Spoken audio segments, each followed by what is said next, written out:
Hello and welcome to Prudent IAS, one-stop solution for all the competitive exams.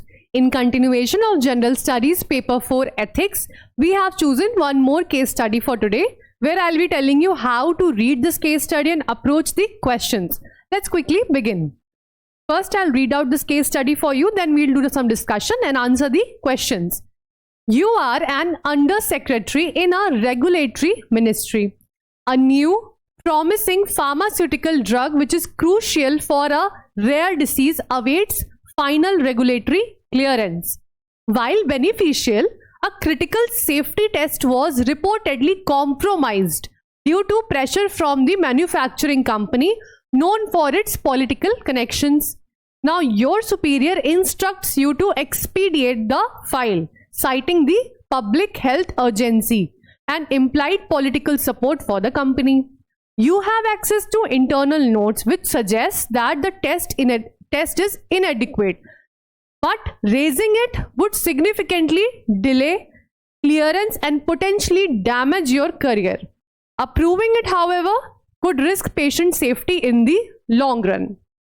So, simple language mein, you are an undersecretary.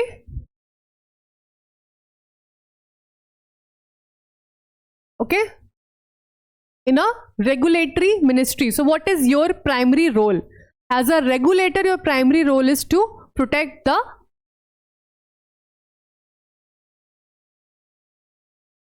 welfare of public. This is a basic role as the regulator. Drug is a crucial cure for the rare disease. This is also a very important aspect. But in the test was compromised. So the safety is not yet guaranteed. And the superior is instructing that we need to release and clear this drug. Because there is some public health urgency and there will be some profits for the manufacturing company as well. Political pressure as well, because the political support for the company is also mentioned. Now, you know that there are some discrepancies in the test. The test is inadequate and not fit for the public. The drug to be released for the public is not yet confirmed. But raising it would significantly delay the clearance. If you will initiate any proceedings, and of course, it will delay the clearance and it will also damage your career. Why? Because you are not obeying instruction of the superior. There are some political entities also involved here. Then the pharmaceutical company also will be at loss. So let's quickly look at the questions. First up is identify the ethical dilemma faced by you, and next up is what is your recommended course of action and why. So the question is about ethical dilemma and the course of actions, but how we will proceed with the answer. First, you can write just a 20 to 25 word intro where you can just mention basically that the basic role is to protect the welfare of the public, and the question will be about integrity versus the career expediency as well, or anything which you got from this case study. You can just mention in brief in the intro so that the examiner has a clear view that okay, you understood the demand of the case study. Then you will quickly start with answer 1. So, ethical dilemmas.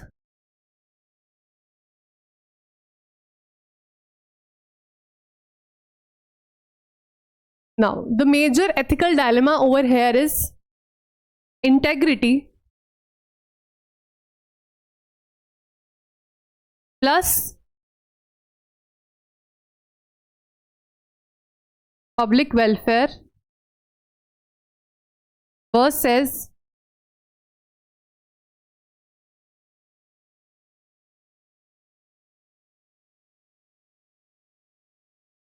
career expediency plus political pressure.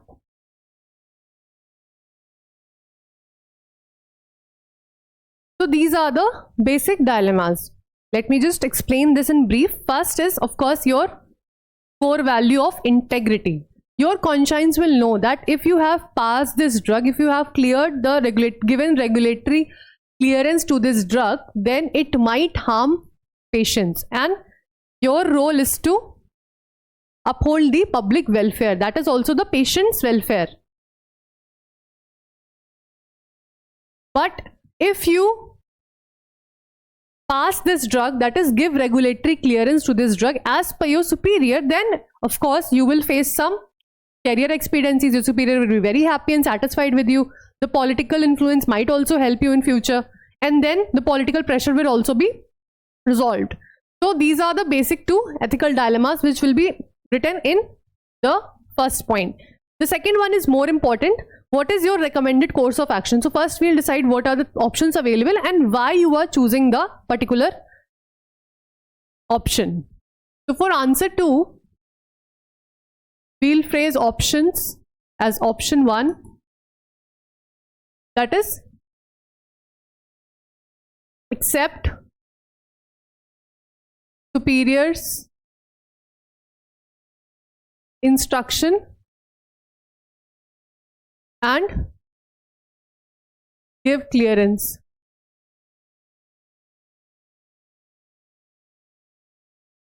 For every option, there are certain merits and demerits, pros and cons, or merits, whatever word you choose.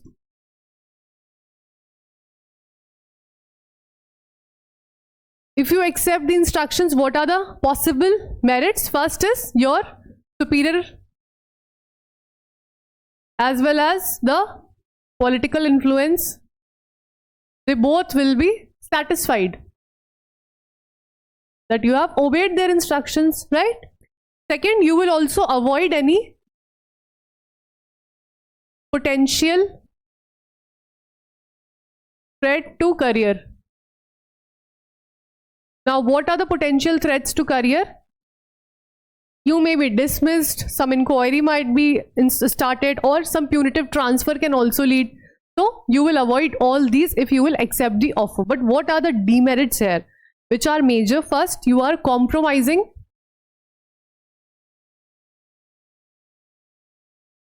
values of integrity, public welfare.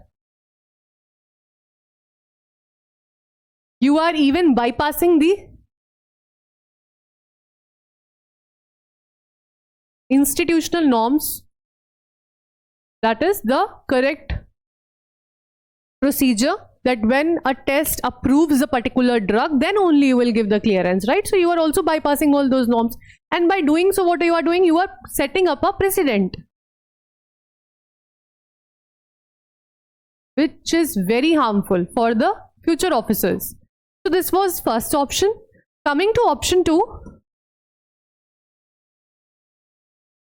what you can do is you can show some concern. That is, you can raise an informal inquiry and then pass the drug. So what you can do is you can show some concern that, okay, I have raised an informal inquiry, not a formal inquiry. And then what are the merits? If the superior is concerned, like genuinely concerned, that he might rethink. Who might rethink? The superior. So the superior might rethink about his choices, that okay, let's just proceed with the test, etc. And demerits. This doesn't guarantee that there will be full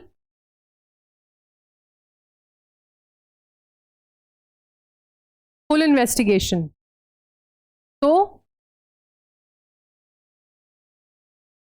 there will be some room for doubt that this might happen, this might not happen, and if they don't rethink and the drug is passed, then again the public welfare will be compromised. Along with that, what will happen is this will be seen as a weak stance on accountability and transparency.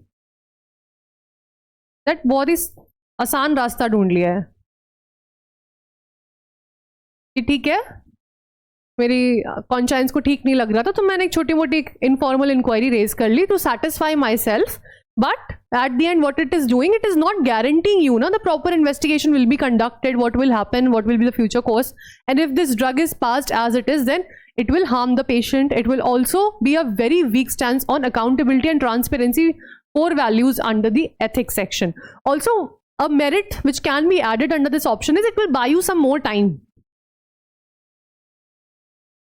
If the superior agrees to rethink and he feels concerned, then this might buy some time. But again, this is not a very good option, I would say. What is the third option?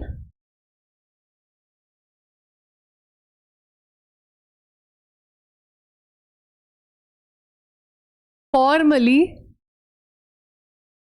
report the compromised test and along with that withhold the clearance. Now this is the third option. Of course, it's clear that we'll be choosing this option only. Why? I'll be telling you. First, look at the merits and demerits.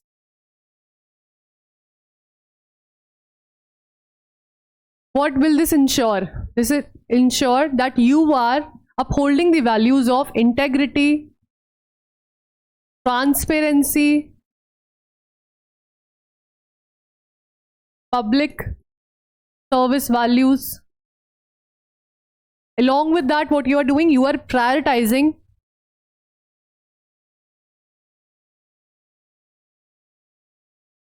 public welfare,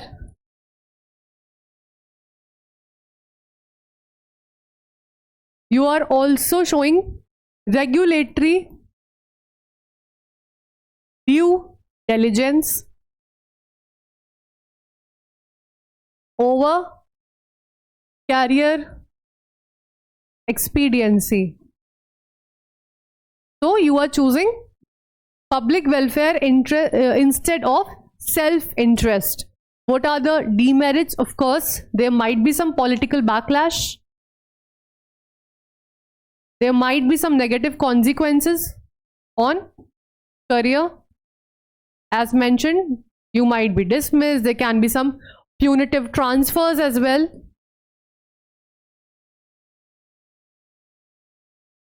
And there will be delay in releasing the drug.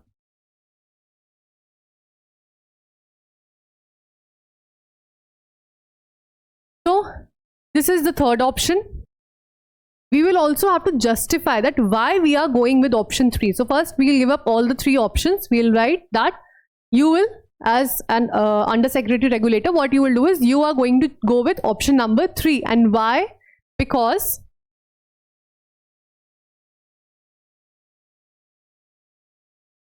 as mentioned earlier, the role of a regulator, what is the role? The major role is to protect the public health. So you are upholding the core ethical principles of public welfare or public service values. You are also promoting the values like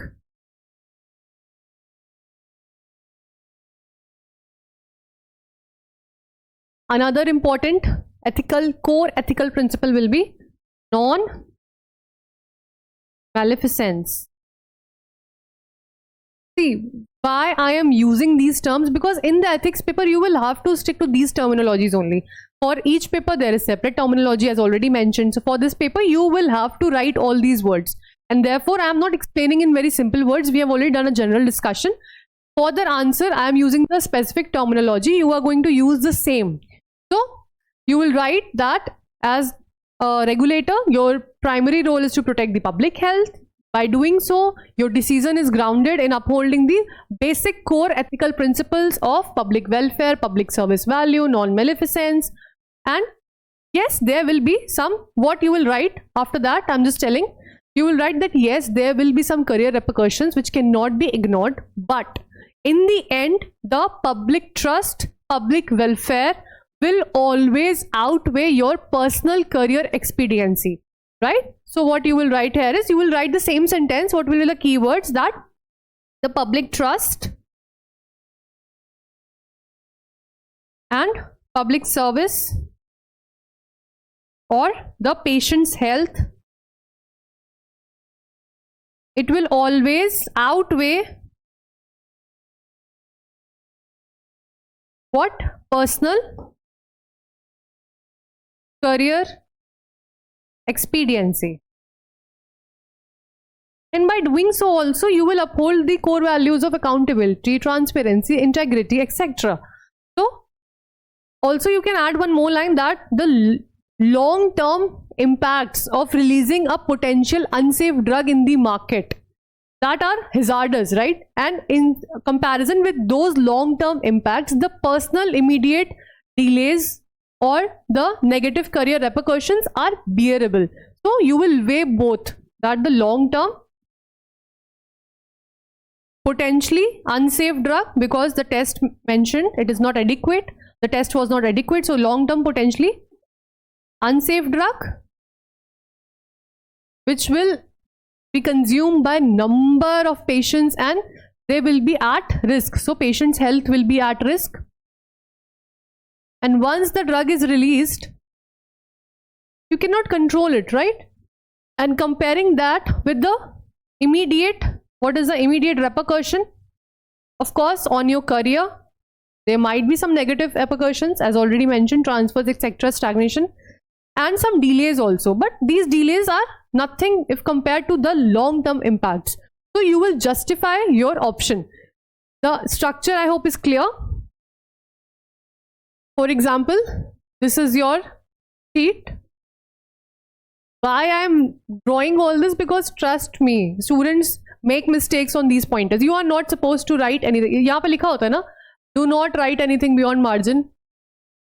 So you will not write anything here, not even the numbers or bullets or pointers. So you will quickly begin with a brief introduction in 1 or 2 lines, what you have understood from the case study, that your basic role is to protect the welfare, patient health, etc. Then you will quickly begin with the first one. You will write the heading of ethical dilemma, ethical dilemmas. Then you will use one versus the other. You can explain in points, flowchart, whatever structure you feel, the basic structure I'm telling right here. Then second, what you will do, the options available.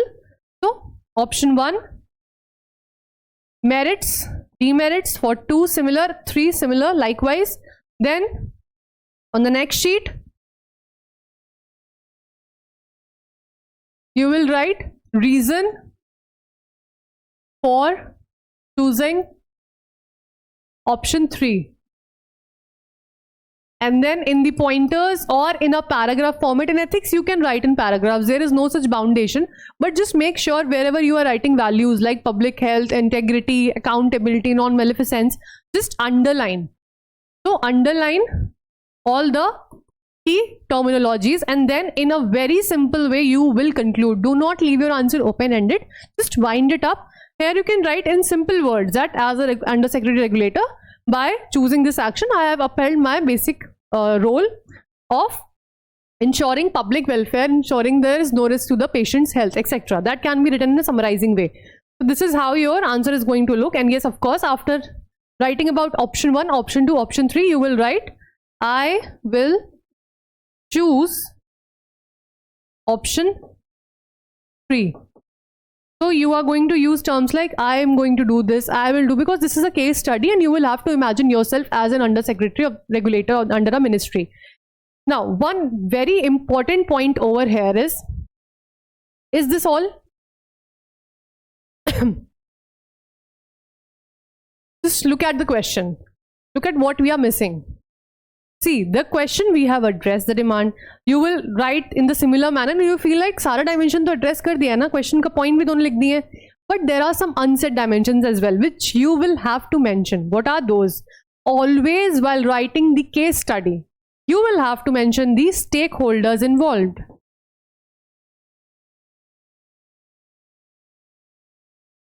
Now, the question is not directly mentioning that what are the stakeholders, what are their interests, but still you will write these. And where you are going to write these is just after the introduction. You will write stakeholders involved.